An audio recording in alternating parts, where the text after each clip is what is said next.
সামনেই আসতে চলেছে নীল ষষ্ঠী। সন্তানের মঙ্গল কামনায় শিবের ব্রত পালন করেন মায়েরা। একে নীল ষষ্ঠী বা নীল পুজো বলা হয়। সামনেই আসছে নীল ষষ্ঠী বা নীল পুজো। প্রায় প্রতি বাড়ির মহিলারাই এই দিন মূলত সন্তানের মঙ্গল কামনার জন্য ব্রতটি পালন করেন। মহাদেবের মন্দিরগুলি ভিড়ে জমে থাকে। বন্ধুরা, বাঙালির 12 মাসে 13 পার্বণ, তা আর কারুর অজানা নয়। আর গোটা এপ্রিল মাস জুড়ে রয়েছে একাধিক পুজো পার্বণ। সামনেই আসতে চলেছে নীল পুজো বা নীল ষষ্ঠী। প্রায় প্রতি বাড়ির মহিলারাই মূলত সন্তানের কামনার জন্যই কিন্তু মঙ্গলের জন্য এই পূজা করে থাকেন। 2024 নীল ষষ্ঠীর দিনক্ষণটি সর্বপ্রথম জেনে নেব। সাধারণত চৈত্র সংক্রান্তির আগে অর্থাৎ চড়ক উৎসবের আগেই দিনই নীল পুজো পালিত হয়। এই বছর 12 এপ্রিল অর্থাৎ 19 চৈত্র পড়েছে নীল পুজোর তারিখ। পুজোর ব্রত এবং পালনের উপকরণ। বিশেষ করে দেবাদিদেব বাবা মহাদেবের যে নীল ষষ্ঠী ব্রত করা হয় তার যে সামগ্রী বা উপকরণ লাগে সেগুলি জেনে নেব।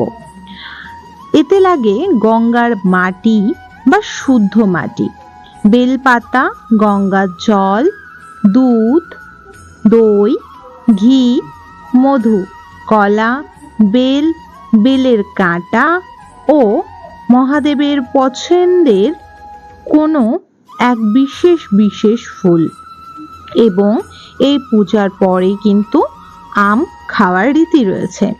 ব্রত নিয়ম: নীল ষষ্ঠীর দিন যারা দিনের উপবাস করে সন্ধ্যায় শিবের মাথায় জল ঢালবেন, এরপর বাবার মাথায় বেলপত্র, ফুল ও একটি ফল ছুঁয়ে দিতে হয়। এরপর বাবার পছন্দের মালা দিতে পারেন। এতে অপরাজিতা মালা, আকন্দের মালা আপনারা দিতে পারেন। এবং সন্তানের নামে একটি মোমবাতি জ্বালিয়ে প্রার্থনা করতে হয়। মনে রাখা জরুরি, উপবাস ভাঙার পরও একদিন ফল, সাবু ইত্যাদি ছাড়া ময়দা তৈরি খাবার খেয়ে নিতে হয় বা খেয়ে থাকতে হয়। এমনকি সন্ধক নুন দিয়ে তৈরি খাবারই খেতে হয়। মনে করা হয় ব্রতের দিন উপবাস করে নিষ্ঠা করে নিয়ম বিধি মেনে কিন্তু পূজা করতে হয়। এর ফলে ভক্তের মনোবাসনা পূর্ণ করেন দেবাদিদেব। নীল ষষ্ঠীর মূলত সন্তানের মঙ্গল কামনায় উপবাস করে থাকেন মহিলারা। তবে শুধু বিবাহিত মহিলা নয়, অবিবাহিত মহিলারাও এই পূজা করতে পারেন এবং অনেক পুরুষও এই ব্রত পালন করেন নিষ্ঠা আকারে। বলা হয় তারকেশ্বর থেকে শুরু করে পশ্চিম বাংলা একাধিক স্থানে কাঁধে বাঁক নিয়ে শিবের মাথায় জল ঢালতে হাজির হন শিব ভক্তরা।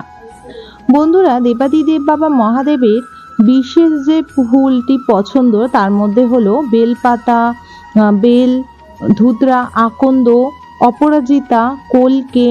এছাড়া যে কোনো সাদা ধরনের ফুল দেবাদিদেব বাবা মহাদেব অতি পছন্দ করে থাকেন।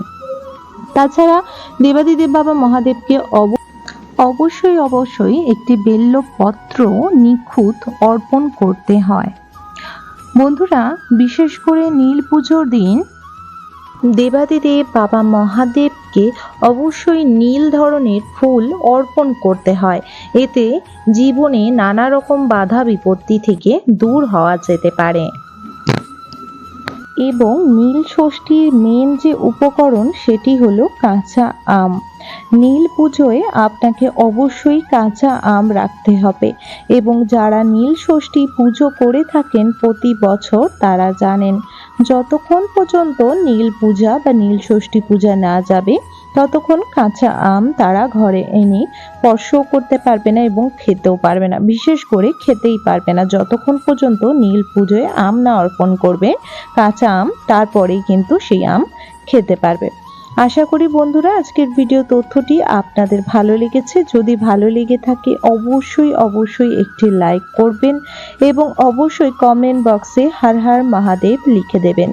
বন্ধুরা অবশ্যই চ্যানেলটিকে সাবস্ক্রাইব করে রাখুন আপকামিং পূজা পাঠ, তন্ত্রকথা, জ্যোতিষ শাস্ত্র, বাস্তু টিপস, টোটকা ও উপায় দেখার জন্য।